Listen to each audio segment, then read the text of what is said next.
برای آموختن دین برای فرزندان چی توصیه میدهید؟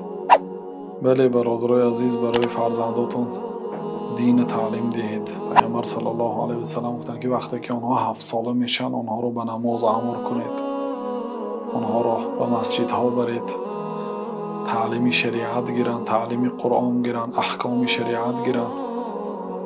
کم کم اگر در یک روز 1 ساعت برای تعلیمات دین اگر وقت جدا کند، سبحان الله، تا روزی که مکتب میانه را به ختم میرساند، هم قرآن را حفظ میکند، هم چندین کتاب‌های شریعتی را به پایان میرساند، هم زبان عربی را میداند، هم از قرآن با خبر میشد، هم علم دنیا را میخواند. این عمر اگر این خوشرو استفاده برد خیلی علم میگیرد.